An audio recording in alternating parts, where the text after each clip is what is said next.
Hello students, तो बेटा last lecture में अपन ने डीएनए टॉपिक स्टार्ट कर दिया था। ओके, और डीएनए की जो बेसिक इंफॉर्मेशंस थी मैंने आपको नोट डाउन करवा दी थी।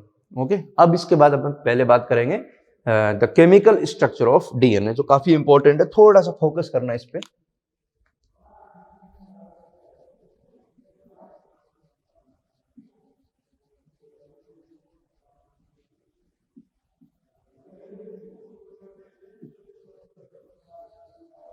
देखो, ये तो क्लियर हो गया, DNA is the polymer of deoxyribonucleotides. तो यहाँ थोड़ा केमिकल स्ट्रक्चर पे फोकस करते हैं। स्ट्रक्चर बना रहा हूँ मैं ना, उसमें आपको सारे इसकी बैकबोन क्या है, डायमीटर वगैरह सब क्लियर हो जाएगा। तो थोड़ा सा देखो, ये रफ डायग्राम है, समझने के लिए बना रहा हूँ।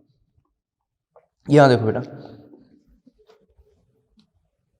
ये देखो, ये फॉस्फेट ग्रुप है, शुगर, और इसके साथ अटैच है एक बेस। जैसे यहां पर मैं मेंशन कर देता हूं एडिनिन। तो इसको मानो कि ये आपका एक न्यूक्लियोटाइड है। शुगर ऑब्वियसली डीऑक्सीराइबोज ही होगी, तो ये हो गया आपका DAMP, डीऑक्सी एडिनोसिन मोनोफॉस्फेट। तो इस तरह से आपको न्यूक्लियोटाइड ये बनाने हैं और उनको कनेक्ट करना है। तो देखो, अगला जो न्यूक्लियोटाइड होगा ये इस तरह से होगा, शुगर, ये फॉस्फेट, और यहां दूसरा बेस ले लेते हैं गुआनिन।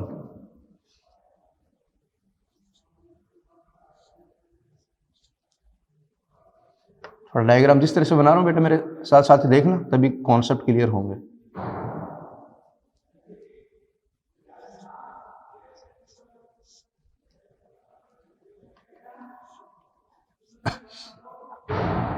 ये आपके 4 न्यूक्लियोटाइड, उनको आपस में कनेक्ट करना है। तो देखो बेटा, इंपॉर्टेंट है, आपस में कनेक्ट नहीं है ये, इस तरह से यहां से कनेक्ट कर दो। तो ये बॉन्ड कौन सा हो गया आपका? Phosphodiester bond. देखो, शुगर शुगर, बीच में फॉस्फोडाइएस्टर बॉन्ड हो गया। बिल्कुल थोड़ा सिंपल डायग्राम बना रहा हूं समझाने के लिए। तो एक ये पॉलीन्यूक्लियोटाइड चेन को रिप्रेजेंट कर, इसमें 4 न्यूक्लियोटाइड लिए, कितने भी ले लो, 10 ले लो, 20 ले लो, 100 ले लो, it is the polynucleotide chain. तो ये सिंपल है बेटा, ये इसका 5 प्राइम है। देखो, ये फॉस्फेट ग्रुप है ना, और ये इसका 3 प्राइम है, क्योंकि शुगर के 3 प्राइम कार्बन पे OH ग्रुप 3 रहेगा। तो ये 5 प्राइम टू 3 प्राइम। क्लियर? अब ये एक चेन है, आपको क्या करना है, डबल स्ट्रैंडेड डीएनए का डायग्राम बनाना है। तो एक चेन और मेंशन करनी पड़ेगी। इस तरह से वो चेन मेंशन कर देता हूं।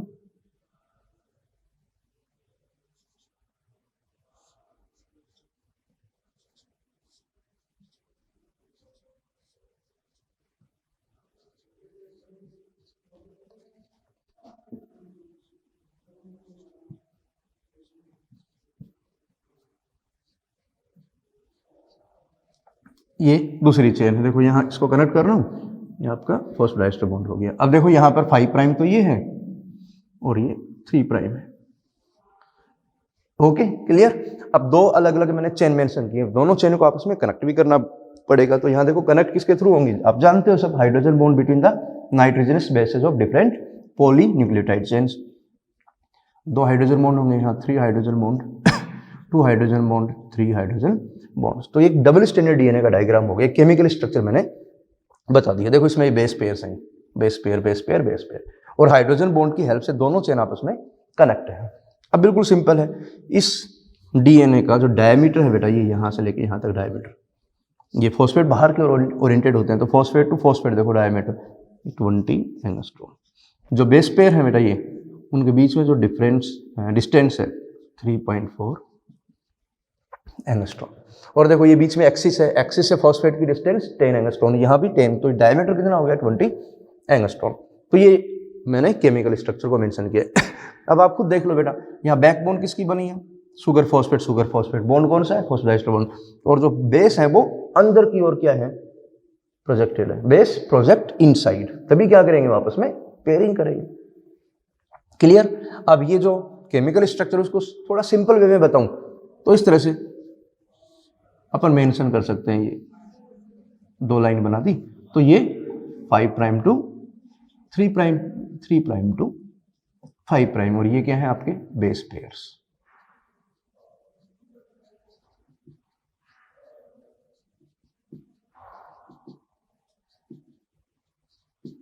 इस तरह से बेस पेयर है। लेकिन ये जो मैंने स्ट्रक्चर बेटा मेंशन की है that is the primary structure,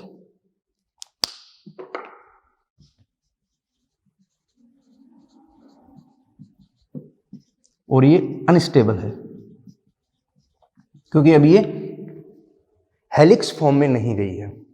और यहां देखो सबसे इंपॉर्टेंट बात बता रहा हूं, ये जो बेस पेयर हैं ये आपस में क्या है, स्टैक्ड ओवर ईच अदर, और इनके पास होती है बेस स्टैकिंग एनर्जी। तो ये देखो आपस में इस तरह से ये एक दूसरे के ऊपर ऐसे अटैक करेंगे तो बॉन्ड ब्रेक हो सकता है। तो इसको इससे ओवरकम करने के लिए क्या होंगे, जो बेस पेयर्स हैं वो थोड़ा थोड़ा टर्न हो जाएंगे एक दूसरे से 36 डिग्री के एंगल पे, और जैसे टर्न होंगे तो ये स्टेबल होता जाएगा और हेलिकल कोइलिंग में कन्वर्ट हो जाएगा। तो इस तरह से जो टर्न होगा 36 पे, जो फर्स्ट और जो 10th बेस पेयर है उसमें 360 का एंगल बन जाएगा और उसको अपन बोलेंगे एक सिंगल टर्न। तो इस तरह से ये due to base stacking energy, ये इंपॉर्टेंट है बेटा, देखो यहां पर बेस स्टैकिंग एनर्जी की वजह से क्या होगा, ये हेलिकल फॉर्म में जाएगा, ये हेलिकल फॉर्म होगी बेटा देखो।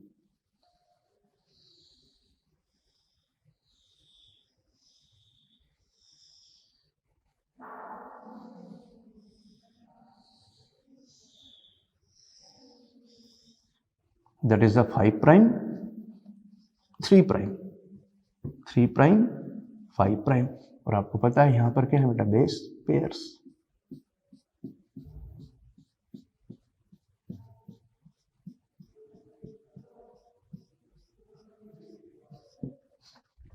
और ये रिप्रेजेंट कर रहा है सेकेंडरी स्ट्रक्चर को, that is the secondary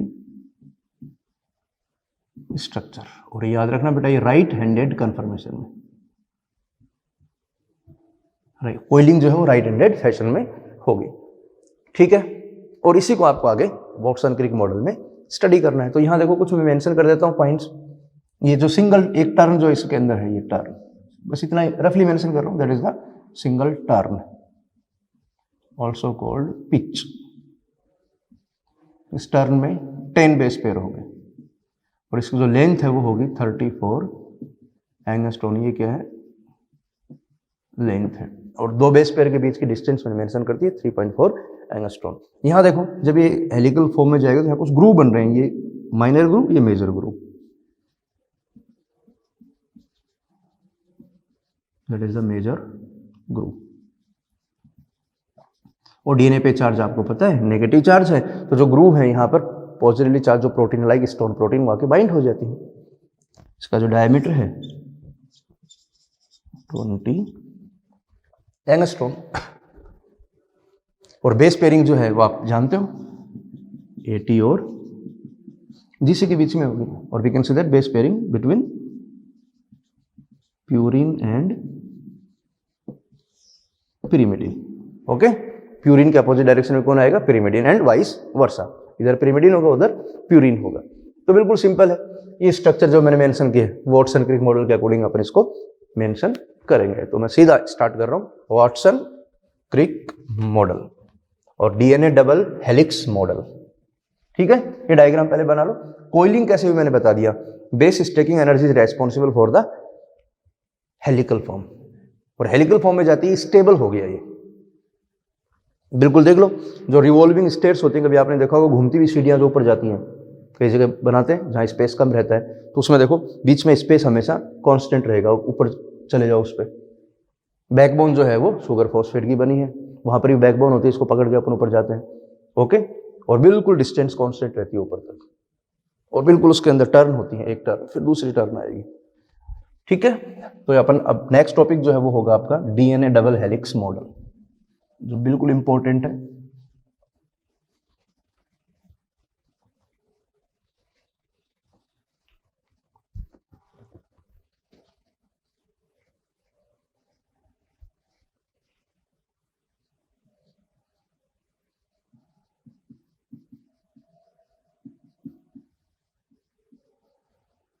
double helix model of DNA. तो अपन ने जो डायग्राम बनाया है उसके अकॉर्डिंग बात करनी है, बिल्कुल सिंपल स्टेटमेंट है, अपन बात कर चुके हैं, केवल मेंशन करना है आपको।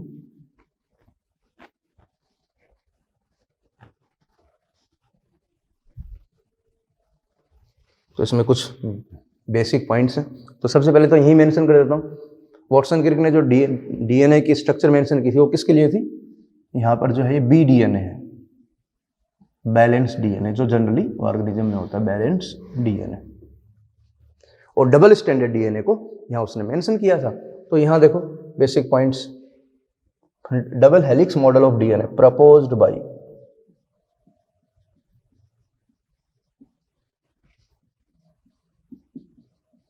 वॉटसन एंड क्रिक, ये बात है 1953 की।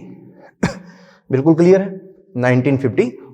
तो ये डेटा भी आपको याद रखने पड़ेंगे बेटा, क्योंकि क्वेश्चन पूछ लेता है, ईयर वाले जो क्वेश्चन थोड़े से इंपॉर्टेंट थे वो मैंने आपको बता दिए। इसके अलावा देखो थोड़ा इंपॉर्टेंट पॉइंट है, नोबेल प्राइज मिला था Watson Crick and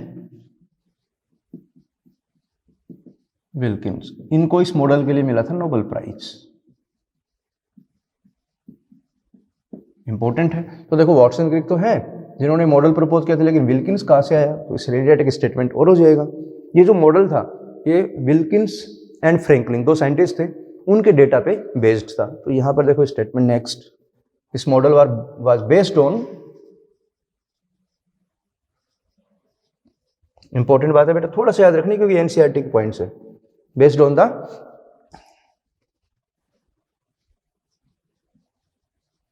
x-ray diffraction data. ये टेक्निक है बेटा एक्स-रे डिफ्रैक्शन, इस टेक्निक की हेल्प से ये डेटा प्रोड्यूस किए गए थे। X ray diffraction data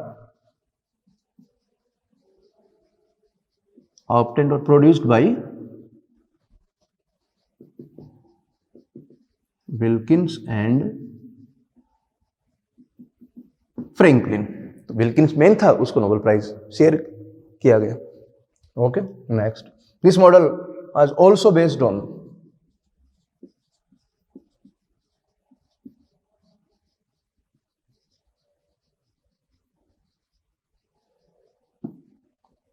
चारगाफ rules. Chargaff के जो रूल्स हैं मेंशन करूंगा मैं, वो भी अपन स्टडी करेंगे, उसके ऊपर बेस्ड था। ठीक है, अब इस मॉडल में जो उन्होंने डीएनए की स्ट्रक्चर को एक्सप्लेन किया है, उसमें क्या क्या फीचर्स हैं, स्ट्रक्चर से रिलेटेड क्या क्या स्टेटमेंट है, वो सारे मेंशन करने। बिल्कुल सिंपल है, देखो मैं डायरेक्ट स्टेटमेंट लिखूंगा, थोड़ा सा शॉर्ट में है ना, क्योंकि इजी टॉपिक है और आपको पता भी है। आपके सामने क्लियर मैंने स्ट्रक्चर बता दी थी, केमिकल स्ट्रक्चर, और ये आपका डबल हेलिकल फॉर्म भी बता दिए। तो इसमें बता सकते हो DNA is made up of 2 polynucleotide chain. Obviously वो उस डीएनए की बात कर रहा हूं, it is made up of 2 polynucleotide chains. बिल्कुल सिंपल है, 2 पॉलीन्यूक्लियोटाइड चेन है, डायग्राम में देख लो। अब अगला इंपॉर्टेंट पॉइंट अपन बोल सकते हैं, जो बैकबोन है, अब शॉर्ट में लिख रहा हूं बेटा, है ना,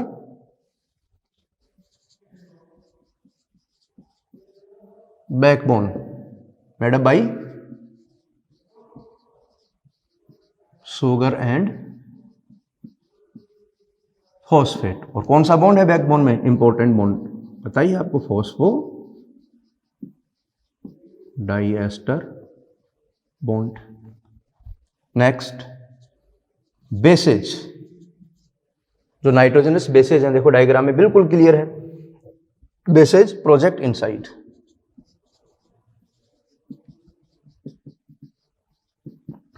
प्रोजेक्ट इनसाइड, अंदर की ओर प्रोजेक्टेड है, तभी आपस में क्या करेंगे, वो पेयरिंग करेंगे। Next, both strands, both chains are anti parallel to each other.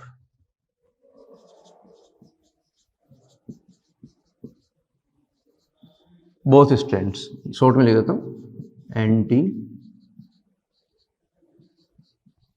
Parallel to each other. Anti parallel क्यों बोला, देखो दोनों की जो पोलरिटी है वो अपोजिट है,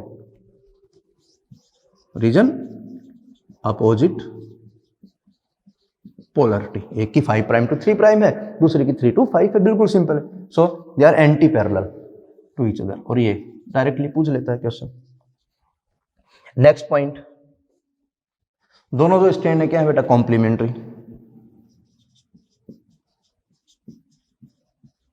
बोथ स्टैंड्स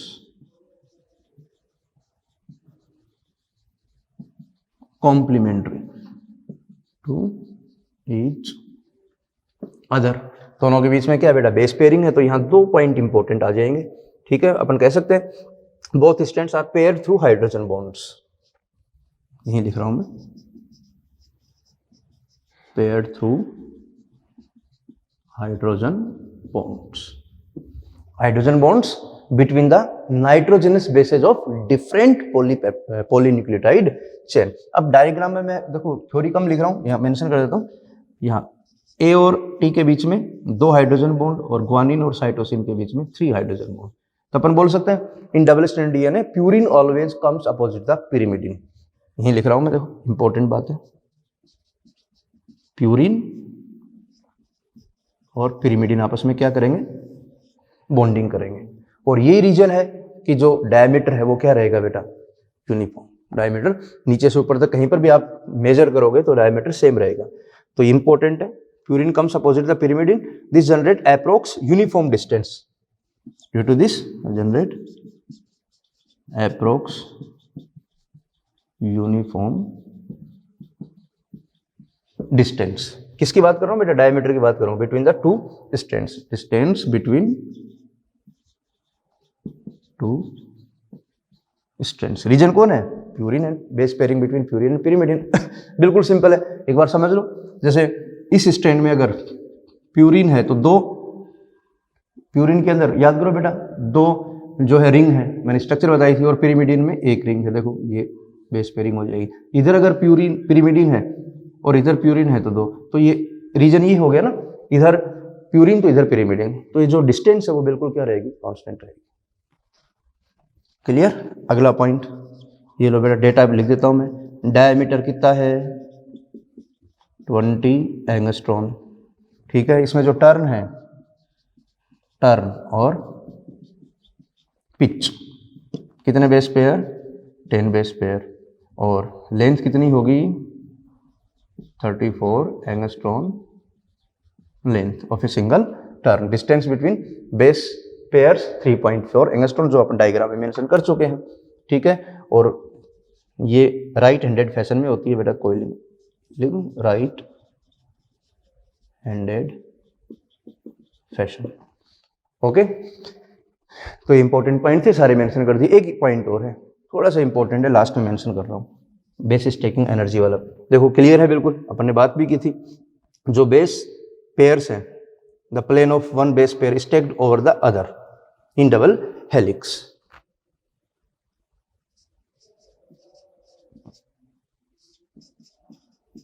बेस पेयर्स मैं शॉर्ट में लिख रहा हूं, stacked over each other.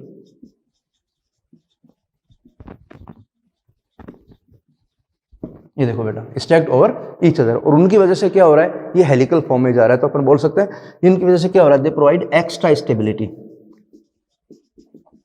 Provide extra stability.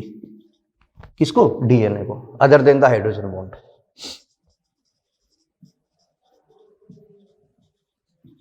यहां समझना, हाइड्रोजन बॉन्ड जो है वो तो डबल स्टैंडर्ड फॉर्म के लिए रेस्पॉन्सिबल है, स्टेबल हो गया डीएनए, लेकिन हेलिकल फॉर्म के लिए रेस्पॉन्सिबल कौन है, बेस पेयर्स। तो हेलिकल फॉर्म में कन्वर्ट हो जाएगा। तो जो बेस पेयर्स है, या बोल दो जो आपके बेस स्टैकिंग एनर्जी है, वो क्या कर रही है, डीएनए को हेलिकल फॉर्म में कन्वर्ट कर रही है, तो एक्स्ट्रा स्टेबिलिटी प्रोवाइड करवा रही है other than the hydrogen bonds. These are the basic important features of the DNA. तो ये सारे स्टेटमेंट है, इंपॉर्टेंट है, आपको सारे याद रखने पड़ेंगे। और क्वेश्चन जो है कुछ न्यूमेरिकल टाइप के क्वेश्चन आते हैं, जो मैं आपको अभी सोल्व करवा देता हूं। तो ये तो आपका डीएनए डबल हेलिक्स मॉडल हो गया बेटा। मैं फिर कह रहा हूं, हर पॉइंट बिल्कुल आपका क्लियर होना चाहिए, क्योंकि बिल्कुल सिंपल क्वेश्चन पूछेगा, एनसीईआरटी के स्टेटमेंट के अकॉर्डिंग जो है वो बात करेगा, इसलिए सारे पॉइंट बिल्कुल टिप्स पे कर लेना, ठीक है। तो ये बात होगी आपकी डबल हेलिक्स मॉडल की, बिल्कुल क्लियर करना है। टर्न वन और हो आपके क्लियर भी हैं, लेकिन क्वेश्चन कैसे स्पिन करेगा वो सारी बातें अपन अब करेंगे। अब डबल हेलिक्स मॉडल के बाद पहले अपन बात करें चारगाफ रूल्स की, ठीक है, उसके बाद फिर आगे चलेंगे अपन। ओके, सारे पॉइंट्स मेंशन कर लेना।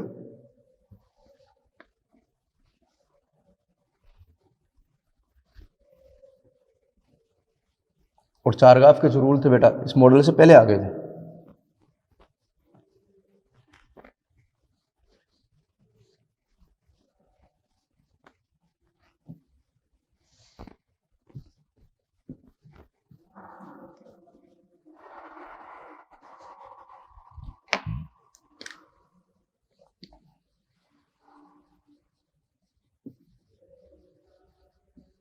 चारगाफ रूल्स, इनको अपन बेस इक्विवेलेंसी रूल्स भी बोलते हैं। कुछ पॉइंट्स हैं, पहले मैं मेंशन कर दूं, उसके बाद में बात करूं। और जो चारगाफ, उसने एक टेक्निक काम में ली थी, पेपर क्रोमेटोग्राफी। कौन सी टेक्निक? Paper chromatography. और उसने डबल स्टैंडर्ड डीएनए जो है उसके ऊपर ये रूल्स दिए थे। तो अपन बोल सकते हैं इंपॉर्टेंट भी है। Only double standard DNA follow the Chargaff rule. ये लो डीएस डीएनए फॉलो।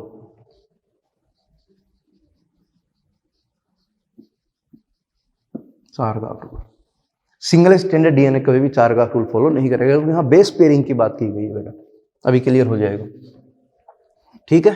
तो यहाँ देखो रूल्स क्या थे, बिल्कुल सिंपल है। चारगाफ ने क्या किया, डीएनए लिया, डबल स्टैंडर्ड डीएनए, और उसने क्या किया, उसमें जो जितने भी बेसेस थे उनको सेपरेट कर लिया टेक्निक्स की हेल्प से, और बेस का जो अमाउंट है उसको मेजर किया। तो उसको पता लगा उस डीएनए में, ये देखो ये नियम ही है, इसके रूल्स ही हैं, जितना एडेनिन है उतना ही क्या है उसमें थाइमिन है, दोनों इक्वल अमाउंट में है।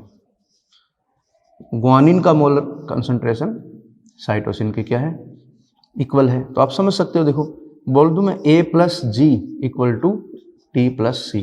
तो देख लो ये Ag क्या है, प्यूरिन है, और TC क्या है, पिरिमिडिन है। तो प्यूरिन और पिरिमिडिन का जो अमाउंट है वो डबल स्टैंडर्ड डीएनए में बिल्कुल इक्वल होता है। 50% प्यूरिन होंगे, 50% पिरिमिडिन। तो ये भी रूल हो गया, देखो बेटा इंपॉर्टेंट है। A plus G upon T plus C, इसका रेशो ऑलवेज 1 होगा, क्योंकि ये इक्वल अमाउंट में है। ये बिल्कुल सिंपल है।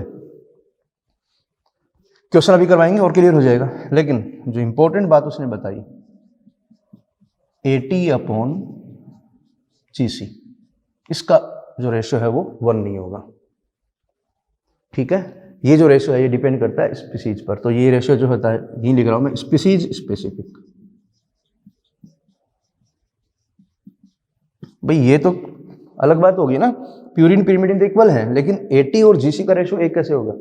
तो स्पीसीज स्पेसिफिक है। जैसे एक एग्जांपल दे रहा हूं, ह्यूमन की बात करें अपन, तो ह्यूमन में ये जो AT अपॉन GC का जो रेशियो है वो होता है 1.5। और अगर बात करें अपन प्रोकैरियोट में, जैसे ई कोलाई, तो उसमें होगा ये 0.9। तो इतना याद रखना कि यूकैरियोट में AT-GC का रेशियो मोर देन 1 और प्रोकैरियोट में लेस देन 1। लेस देन 1 आ रहा है तो इसका रीजन समझ सकते हो बेटा, उसमें GC कंटेंट ज़्यादा है, प्रोकैरियोट में AT कंटेंट कम है। यूकैरियोट में AT कंटेंट ज़्यादा होता है, GC कंटेंट कम होता है। और इससे अपन थर्मल स्टेबिलिटी को भी कन्फर कर सकते हैं। थर्मल स्टेबिलिटी, जैसे एक एग्जांपल दे रहा हूं, बिल्कुल सिंपल है। G और C के बीच में आपको पता है 3 हाइड्रोजन बॉन्ड होते हैं। जिसना डीएनए में GC कंटेंट हाई होगा, हाइड्रोजन बॉन्ड ज्यादा होंगे, तो उसको डीएनए को मेल्ट करने में आपको ज्यादा एनर्जी, ज्यादा टेम्परेचर देना पड़ेगा। तो थर्मल स्टेबिलिटी क्या होगी, उसकी हाई होगी। तो बस ये याद रखना आप, अगर A प्लस T का अमाउंट G प्लस C से ज्यादा है, दो केस हो गए ना, या फिर A प्लस T का अमाउंट G प्लस C से कम है, तो इन दोनों केस में थर्मल स्टेबिलिटी किसकी ज़्यादा होगी बेटा, इसकी ज़्यादा होगी। ये थर्मल स्टेबिलिटी इसकी हाई है, इसकी कम है। या मैं बोल सकता हूँ जो मेल्टिंग पॉइंट है, मेल्टिंग जो टेम्परेचर है, इसका डीएनए का क्या होगा, हाई होगा, इसका क्या होगा, लो होगा। बात समझ सकते हो ना। तभी तो प्रोकैरियोट जो हाई टेम्परेचर एरिया में ग्रो करते हैं, क्योंकि उनके डीएनए में GC कंटेंट हाई होता है। तो ये कुछ बातें थी चारगाफ रूल की। अब इनसे जो न्यूमेरिकल आते हैं बिल्कुल सिंपल आते हैं, इसलिए मैं डीएनए डबल हेलिक्स मॉडल और जो आपका चारगाफ रूल्स है उनसे रिलेटेड जो क्वेश्चन जनरली वो पुटअप करता है, वो एक बार मैं आपको 2-3 एग्जाम्पल से एक्सप्लेन कर देता हूँ, ठीक है। ये रूल्स आपको याद रखने, ये कुछ न्यूमेरिकल्स हैं, वो अपन बात कर लें।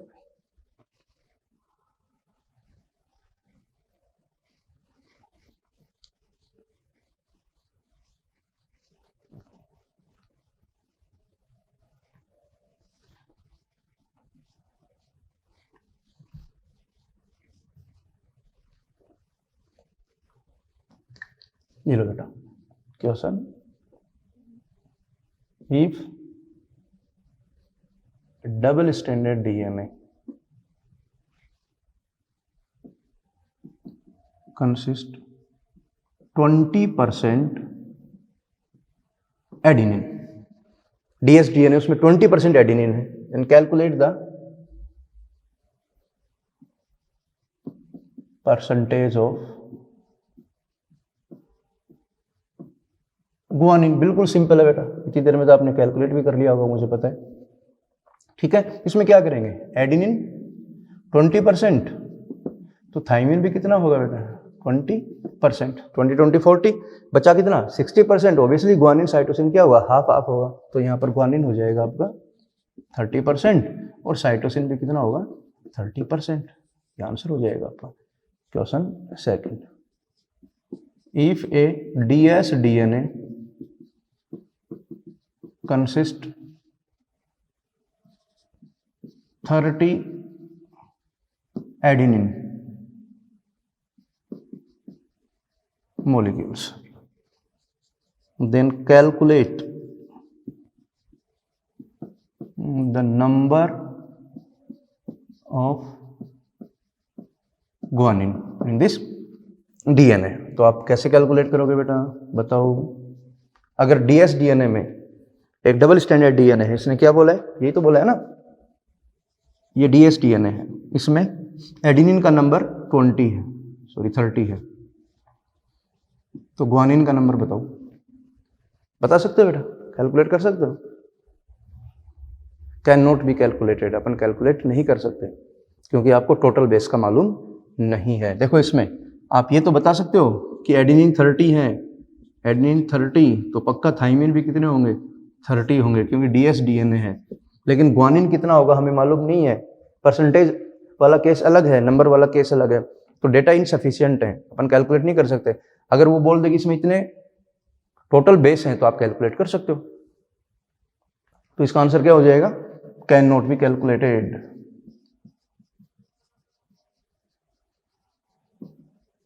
समझना बेटा इसको, क्योंकि डेटा क्या है,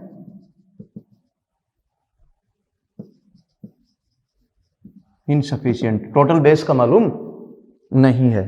बात समझ में आ गई ना। हाँ, अगर बोल देता अगर इस डीएनए में टोटल 200 बेसेज हैं तो आप कैलकुलेट कर दो। फिर देखो A30 T30 कितने हो गए 60, 200 में 60 माइनस कर दो, जो जितना भी है उसको हाफ हाफ कर दो, गुआनिन साइटोसिन का नंबर आ जाएगा। लेकिन जब तक बेसेज का मालूम नहीं है अपन कैलकुलेट नहीं कर सकते, ठीक है। तो ये हो गए आपके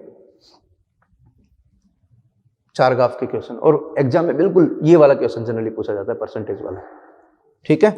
अब जो आपके डबल हेलिक्स मॉडल के क्वेश्चन है वो किस तरह से डिजाइन करेगा, मैं एक दो करवा देता हूं।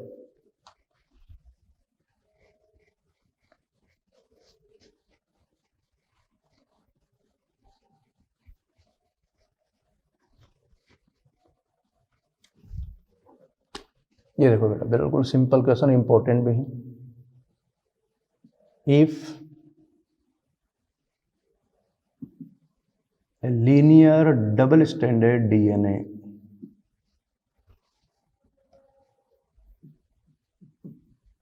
consists 400 nucleotides. तो डीएनए डबल स्टैंड डीएनए, उसमें न्यूक्लियोटाइड का नंबर इसने दे दिया बेटा 400 न्यूक्लियोटाइड्स है। फिर आपसे क्वेश्चन पूछेगा देन कैलकुलेट। अब इसमें एक में काफी क्वेश्चन पूछ ले अपन। Calculate first length of this DNA,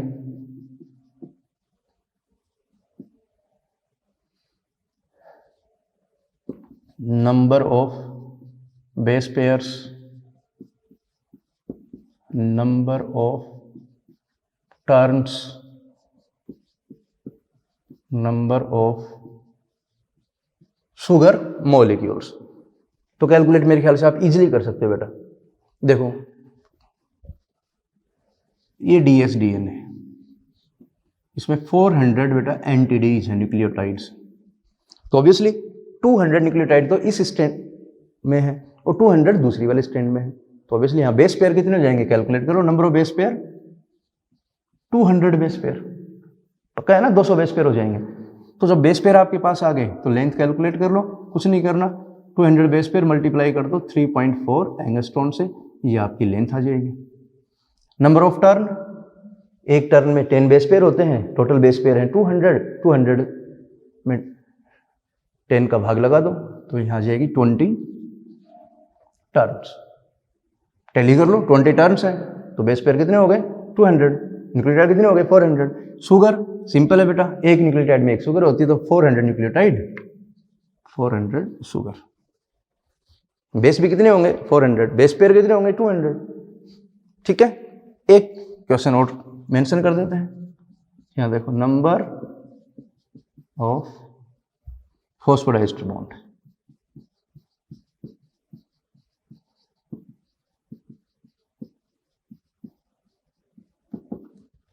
बिल्कुल सिंपल है, ये वाली स्ट्रैंड, दो स्ट्रैंड हैं, इसमें 200 न्यूक्लियोटाइड है, इसमें 200 न्यूक्लियोटाइड है। डीएनए कैसा है बेटा, ये लीनियर है। 200 न्यूक्लियोटाइड इसमें है और आपको पता है बेटा दो न्यूक्लियोटाइड के बीच में एक फॉस्फोडाइस्टर बॉन्ड होता है, तो यहाँ पर न्यूक्लियोटाइड 200 है तो फॉस्फोडाइस्टर बॉन्ड कितने होंगे, लीनियर की बात कर रहा हूँ ना, 199। इसमें भी कितने होंगे फॉस्फोडाइस्टर बॉन्ड में 99, दोनों को जोड़ दो क्या हो जाएगा आपका, टोटल फॉस्फोडाइस्टर बॉन्ड आ जाएंगे। तो बिल्कुल सिंपल है, देखो ट्रिक बता रहा हूँ, अगर डीएनए लीनियर है तो कुछ नहीं करना आपको, टोटल न्यूक्लियोटाइड जो है उसमें 2 माइनस कर दो, तो यहाँ पर कितना आ जाएगा 400 में 2 माइनस कर दो 398। अगर ये डीएनए सर्कुलर होता बेटा तो सर्कुलर करके देख लो बेटा, ये सर्कुलर ऐसे कर दो, सर्कुलर कर दोगे तो ये जो फ्री एंड है ये भी फॉस्फोडाइस्टर बॉन्ड बना लेंगे, तो वो क्या होगा, जितने न्यूक्लियोटाइड होंगे उतने ही फॉस्फोडाइस्टर बॉन्ड हो जाएंगे। ये थोड़ा याद रखना, पूछे तो बता देना, ठीक है।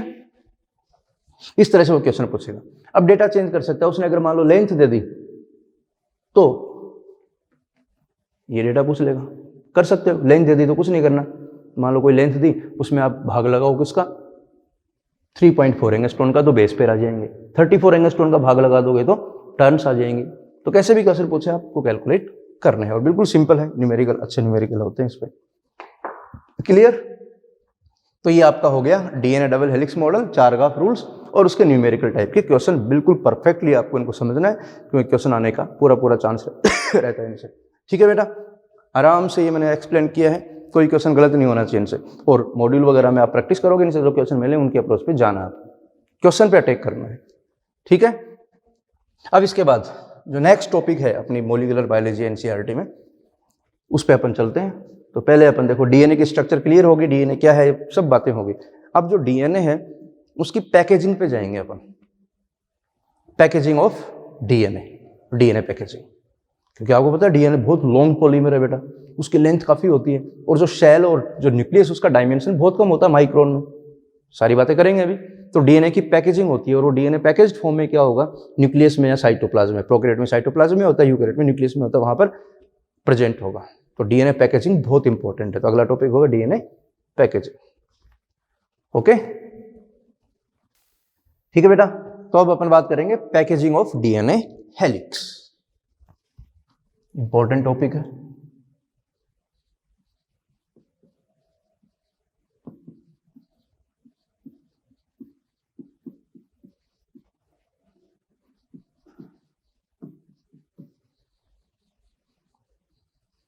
Packaging of DNA helix. तो सबसे पहले अपन समझते हैं कि पैकेजिंग की रिक्वायरमेंट क्यों है, उसके बाद में पैकेजिंग किस मैनर में होती है। बिल्कुल सिंपल है और इंपॉर्टेंट टॉपिक है, इसलिए थोड़ा सा इस पर अच्छे से फोकस करना।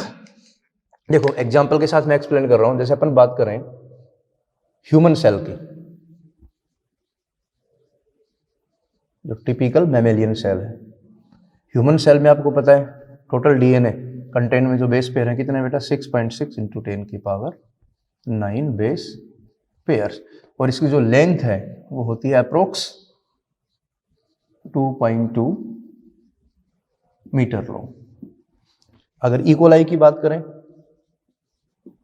तो इकोलाई में बेस पेयर भी बताए थे मैंने 4.6 इंटू 10 की पावर 6 बेस पेयर, और इसकी जो लेंथ है वो अप्रोक्स आएगी 1.36 mm. So we can say that DNA molecule is far greater than the dimension of nucleus or the cell. बिल्कुल इंपॉर्टेंट है। इसकी जो लेंथ है देखो, मैं बोल सकता हूं length of DNA is far greater than the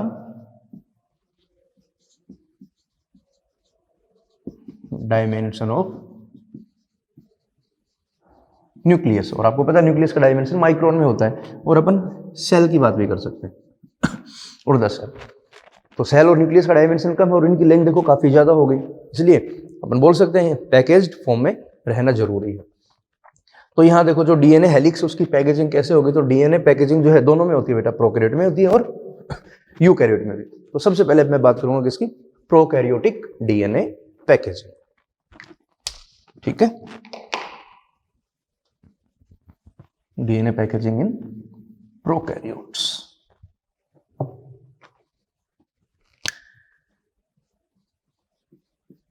prokaryotic DNA packaging. कुछ बेसिक पॉइंट ले लेते हैं पहले, फिर उसके बाद में मैं एक्सप्लेन करूंगा। थोड़ा थ्योरेटिकल है एनसीईआरटी में, लेकिन थोड़ा आपको वाइडली यह एक्सप्लेन करना पड़ेगा। आपको पता है बेटा प्रोकैरियोट में जो है डिफाइंड न्यूक्लियस एब्सेंट होता है।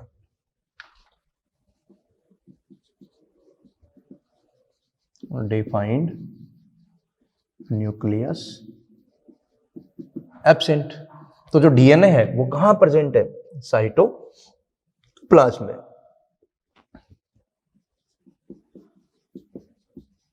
DNA found in cytoplasm. और इंपॉर्टेंट देखो बेटा, न्यूक्लियस एब्सेंट है लेकिन डीएनए जो है वो सेल में स्कैटर्ड नहीं होता। Defined nucleus absent but DNA not scattered throughout the cell.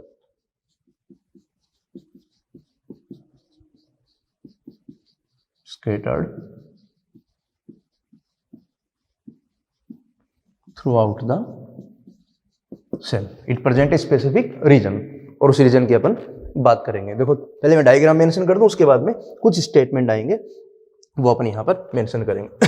तो यहां देखो सबसे इंपॉर्टेंट पॉइंट, तो प्रोकैरियोट में बेटा पहला पॉइंट इंपॉर्टेंट है, स्टोन प्रोटीन एब्सेंट होती है। लेकिन यहां पर कुछ और स्पेसिफिक प्रोटीन होती हैं जो इन्वॉल्व होती हैं पैकेजिंग में। वो कौन सी होती हैं, पोलियमीन्स। पोलियमीन्स क्या है ये, positively charged proteins help in packaging.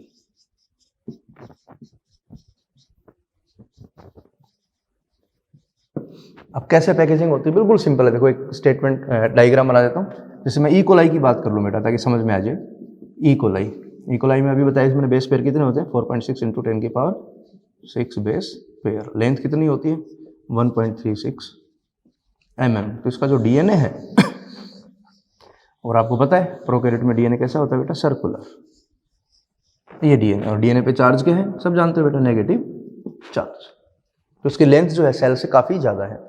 तो पैकेजिंग किस फॉर्म में होगी, देखो यहाँ पर पैकेजिंग के लिए कौन इन्वॉल्व है, पोलियमीन्स। कौन है ये, एक पॉजिटिव प्रोटीन्स। तो बैक्टीरिया में इस तरह से इसको पैक करेंगे। ये इकोलाई सेल है। तो यहाँ पर जो डीएनए है वो बेटा लार्ज लूप बन जाएंगे उसमें, देखो इस तरह से लूप बन जाएंगे। और इन लूप्स को कौन स्टेबल करेगा, यहाँ पर ये बीच बीच में देखो, ये रेड कलर से बता रहा हूँ, ये क्या है आपका, पोलियमीन्स। और ये जो रीजन है जहां पर ये डीएनए पैकेज्ड फॉर्म में है, इसी को तो अपन बोलते हैं, यही तो है आपका न्यूक्लियोइड। और इसी को बोलते हैं बैक्टीरियल जीनोफोर। याद करो सेल बायोलॉजी में आपने स्टडी किया भी था बैक्टीरियल सेल स्ट्रक्चर में, या बैक्टीरियल क्रोमोसोम। तो ये पैकेजिंग इस तरह से होती है। तो ये स्टेटमेंट थोड़ा सा इंपॉर्टेंट है। तो इसका मतलब प्रोकैरियोट में क्या होगा बेटा, जो डीएनए है held with some proteins,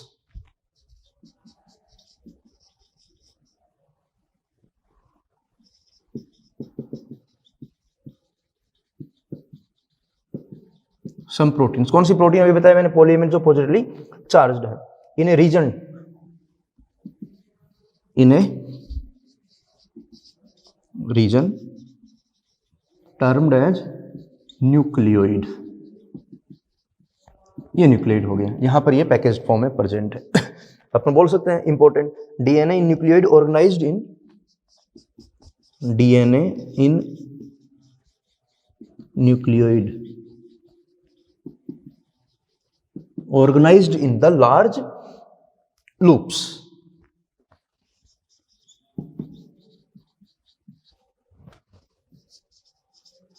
large loops देखो डायग्राम में बताया मैंने, in the large loop held by proteins,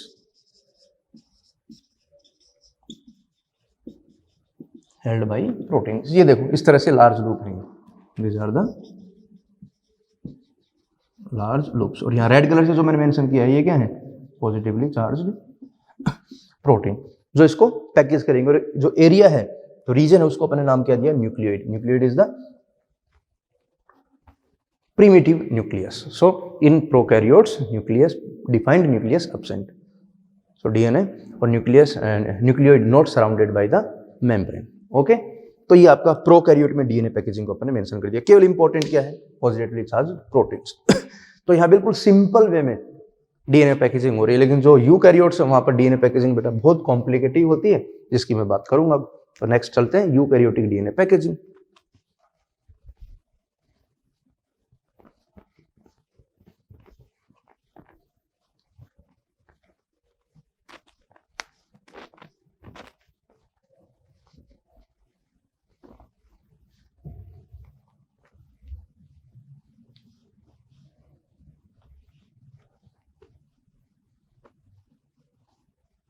okay,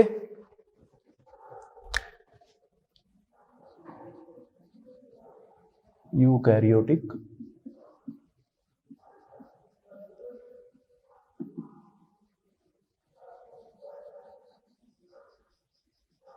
DNA packaging बिल्कुल सिंपल टॉपिक है और बिल्कुल कॉन्सेप्चुअल है, रटना नहीं है आपको। That is much more complex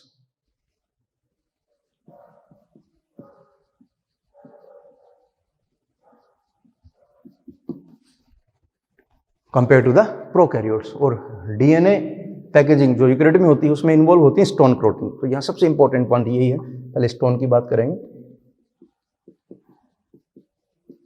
जो स्टोन प्रोटीन्स हैं, थोड़ा सा इस पे आपको फोकस करना पड़ेगा। Stone proteins help in eukaryotic DNA packaging. और ये किसका कैरेक्टर है, यूकैरियोट का है। क्लियर? तो स्टोन प्रोटीन की थोड़ी बात कर लेते हैं। यही मैं मेंशन कर रहा हूं, देखो स्टोन जो प्रोटीन है क्या है, ये पॉजिटिवली चार्ज प्रोटीन। व्हाई, इसका रीजन समझ लो बेटा, because stone protein rich in arginine and lysine. जो आर्जिनिन लाइसिन है बेटा, ये है आपके arginine and lysine are the positively charged amino acid.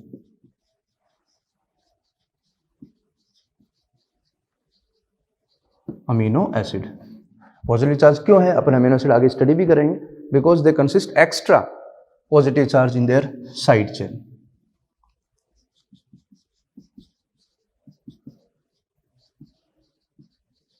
Charge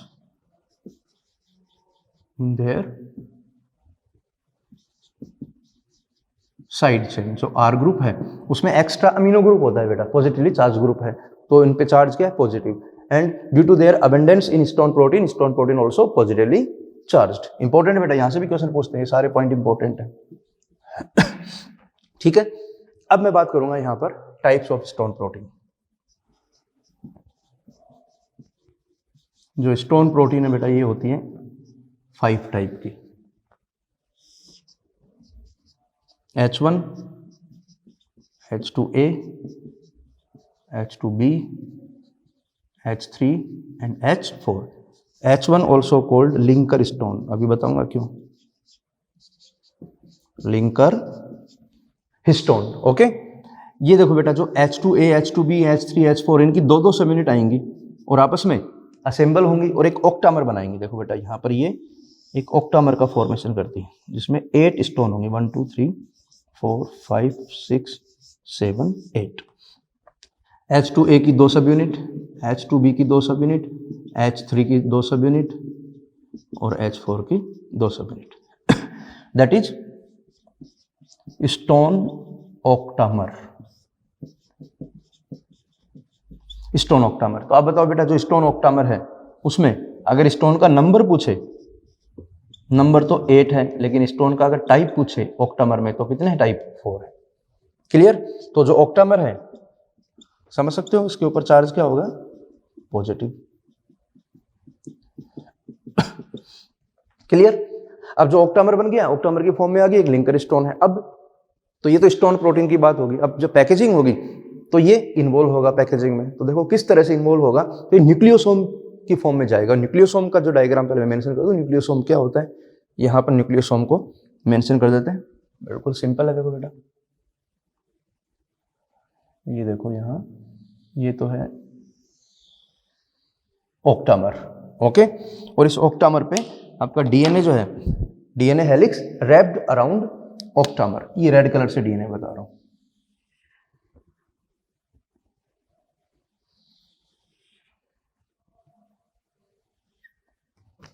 तो इसको लेबल कर देते हैं, ये तो है octamer,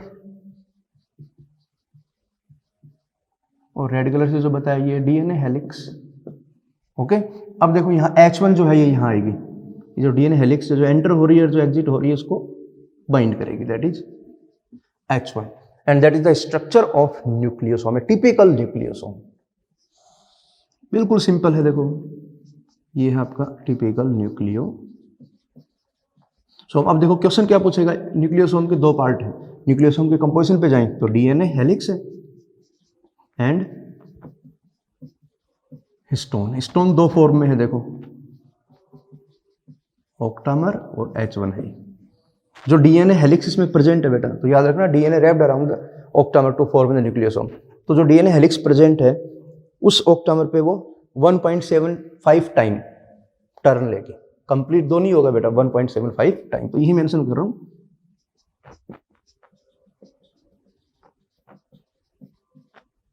turn. Okay, and typical nucleosome consist 200 base pair DNA helix. तो इस एक न्यूक्लियोसोम में जो डीएनए हेलिक्स बेटा पैक हुई है उसमें 200 बेस पेयर होते हैं। ये डेटा है, याद रखने पड़ेंगे आपको। एक थोड़ा सा इंपॉर्टेंट है, ये टिपिकल न्यूक्लियोसोम है।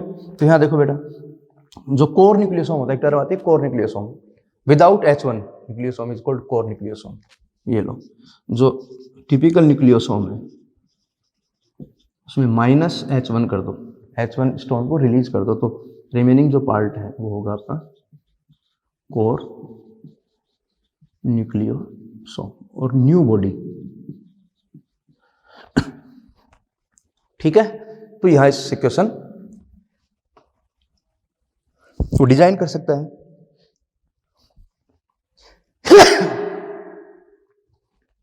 ठीक है बेटा, अब देखो यहां पर वापस आ जाओ। ये जो टिपिकल न्यूक्लियोसोम है, क्वेश्चन कैसे पूछेगा उस पर फोकस करना। इस न्यूक्लियोसोम में आप बताओ कितनी स्टोन है बेटा। ए टिपिकल न्यूक्लियोसोम कंसिस्ट 9 स्टोन्स। 8 तो ऑक्टामर में है और H1 कितनी होगी, 9। टाइप पूछे तो 5 टाइप हो गए, 5 टाइप्स हैं, और नंबर पूछे तो 9। एक न्यूक्लियोसोम, एक टिपिकल न्यूक्लियोसोम में कितना डीएनए हेलिक्स है, 200 बेस पेयर का है। 200 बेस पेयर दे दिया, आप लेंथ भी कैलकुलेट कर सकते हो, मल्टीप्लाई कर दो 3.4 एंगस्ट्रॉन से, तो ये न्यूक्लियोसोम हो गया आपका। ठीक है, तो यहां तक के पॉइंट पहले मेंशन कर दूं मैं, उसके बाद में इसको क्रोमेटिन में कन्वर्ट करेंगे। तो ये सारे पॉइंट आपको मेंशन करने हैं।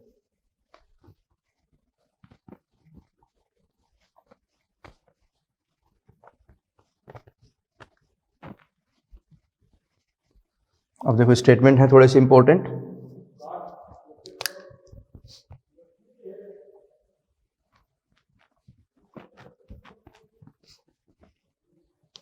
Negatively charge DNA, obviously DNA मैंने बता दिया नेगेटिवली चार्ज होता है। DNA is wrapped around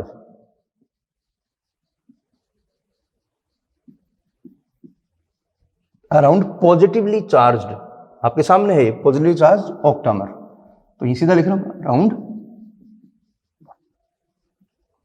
octamer to form nucleosome. Simple statement है एनसीईआरटी का जो मैंने इसके अकॉर्डिंग बनाया है। अब यहां पर आपको क्वेश्चन क्या पूछेगा, जो डीएनए हेलिक्स इसमें प्रेजेंट है इंपॉर्टेंट है, typical nucleosome content 200 base pair, typical nucleosome contain 200 base pair DNA helix, बहुत इंपॉर्टेंट है, जनरली क्वेश्चन पूछता है। तो न्यूक्लियोसोम की तो बात होगी बेटा। अब आप समझ सकते हो डीएनए जो है उसकी लेंथ काफी है। डीएनए में बताया मैंने, अगर अपन ह्यूमन सेल की बात करें 6.6 × 10⁹ बेस पेयर है, और एक न्यूक्लियोसोम में केवल 200 बेस पेयर का डीएनए पैक हुआ है, तो न्यूक्लियोसोम का नंबर काफी होगा। अब देखो पैकेजिंग कैसे होती है इंपॉर्टेंट है, तो यहां देखो मैं क्लियर कर रहा हूं, ये आपका डीएनए है, स्टेटमेंट बिल्कुल सिंपल है, ये डीएनए हेलिक्स है, ठीक है। अब इस डीएनए को पैक करने के लिए कौन आएगा, स्टोन आएगी बेटा। किस फॉर्म में आएगी वो बात कर चुके हैं। तो देखो यहां ऑक्टामर की फॉर्म में होगी, ये क्या है ऑक्टामर्स। अब इसके ऊपर जो डीएनए हेलिक्स है वो क्या होगी, पैकेज फॉर्म में जाएगी, ये रफ डायग्राम है, समझ जाओगे आप। और ये H1 भी होगी, याद रखना ना, H1 भी न्यूक्लियोसोम है। तो ये जो स्ट्रक्चर बनी है that is the chromatin, chromatin fibre. अब अगर आप इलेक्ट्रॉन माइक्रोस्कोप में इसको ऑब्जर्व करोगे, अंडर इलेक्ट्रॉन माइक्रोस्कोप, ये देखो बेटा इसको अंडर ईएम इलेक्ट्रॉन माइक्रोस्कोप, तो आपको दिखेगा ये beads on string like structure, जैसे स्ट्रिंग है उसके ऊपर बीड्स दिखेंगे आपको। जो बीड्स हैं ये किसको रिप्रेजेंट कर रहे हैं बेटा, ये बीड्स, ये है न्यूक्लियोसोम्स। और beads on string like structure क्या है बेटा, ये chromatin, observe under the electron microscope. अब ये तो क्रोमेटिन बताया, और याद करो सेल बायोलॉजी में आपको ऑर्गेनाइजेशन बताया था। उसके बाद में फिर इसकी फोल्डिंग होगी, सोलिनोइड फॉर्म में जाएगा। उसके बाद में जब सेल डिवीजन स्टार्ट होता है तब उसमें पैकेजिंग हाई लेवल की होती है, और हाई लेवल की पैकेजिंग के लिए नॉन स्टोन क्रोमोसोमल प्रोटीन जो है वो हेल्प करती हैं, तब वो क्रोमोसोम की फॉर्म में कन्वर्ट हो जाता है। देखो यहाँ पर इसका डायमीटर 20 एंगस्ट्रॉन है, या 2 नैनोमीटर बोल दो। फिर जैसे ही ये इस फाइबर की फॉर्म में आएगा तो यहाँ पर डायमीटर 10 नैनोमीटर हो जाएगा, फिर 30 नैनोमीटर में जाएगा, फिर 200 नैनोमीटर, देन फाइनली मेटाफेज का क्रोमोसोम अगर देखें तो वहाँ पर 1400 नैनोमीटर की स्ट्रक्चर हो जाती है, तो आपको क्लियरली विजिबल हो जाता है। लेकिन वो आगे ऑर्गेनाइजेशन है, तो हायर लेवल पर ऑर्गेनाइजेशन करोगे आप एट हायर लेवल पैकेजिंग, कौन काम आएंगे बेटा यहाँ पर, NHC प्रोटीन्स। कौन है NHC protein, non histone chromosomal protein, जो होती है नेगेटिवली चार्ज, याद रखना बेटा, नेगेटिवली चार्ज। याद करना सेल बायोलॉजी वाले चैप्टर में ये टॉपिक करवाया था। ओके, फर्दर क्रोमेटिन के टाइप भी बताए थे वहां पर, यूक्रोमेटिन, हेट्रोक्रोमेटिन, वो वहां से आप कनेक्ट कर लोगे। ठीक है, तो यहाँ कुछ 1-2 पॉइंट है वो मेंशन कर देता हूँ, बाकी ये रिपीट हो रहा है टॉपिक, वही टॉपिक आ रहा है। तो यहाँ देखो जो क्रोमेटिन है वो क्या है, थ्रेड लाइक स्टेंड बॉडीज हैं ये।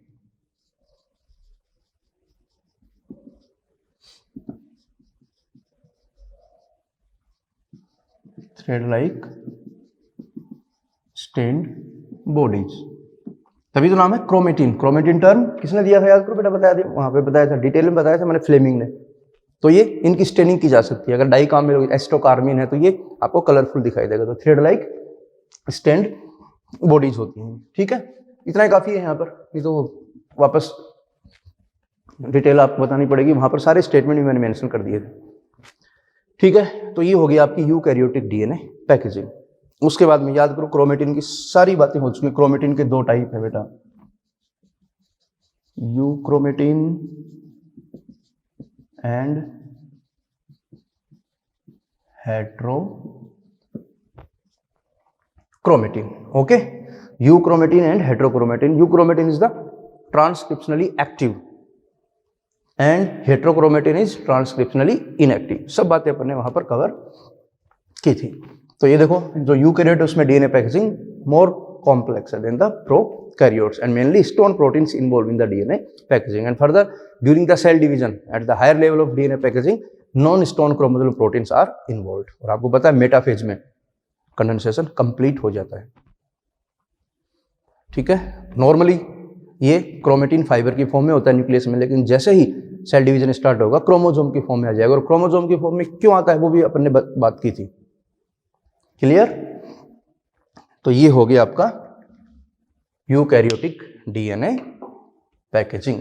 ओके, अब यूकैरियोटिक डीएनए पैकेजिंग के बाद आपका जो एनसीईआरटी मॉलिक्यूलर बायोलॉजी में जो नेक्स्ट टॉपिक है पहले उसकी बात करेंगे. देखो अपन ने डीएनए की स्ट्रक्चर को एक्सप्लेन कर दिया, स्ट्रक्चर हो गई. उसके बाद में अपन ने इसकी डीएनए पैकेजिंग की बात कर ली. अब टॉपिक इंपॉर्टेंट जो है सर्च फॉर जेनेटिक मटेरियल, बहुत इंपॉर्टेंट है. सबसे पहले कैसे पता लगा कि डीएनए जेनेटिक मटेरियल होता है?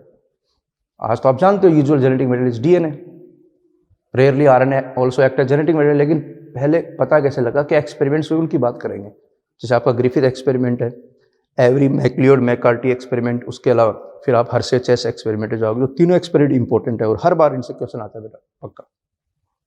ठीक है, तो नेक्स्ट क्लास में अपन बात करेंगे किसकी? Search for genetic material. Clear? बिल्कुल. देखो बेटा मैं सारे कॉन्सेप्ट जो है वो इंक्लूड कर रहा हूं. थोड़ा आपको एनसीईआरटी भी रीड करनी पड़ेगी, उनके ऊपर फोकस करना पड़ेगा. क्वेश्चन इनसे बाहर नहीं जाना, लेकिन इनसे क्वेश्चन आए उसको आपको गलत नहीं करना है. ओके, तो नेक्स्ट लेक्चर में अपन बात करेंगे सर्च फॉर जेनेटिक मटेरियल, उनके एक्सपेरिमेंट्स और फर्दर उसको कंटिन्यू करेंगे. ओके बेटा, ऑल द बेस्ट.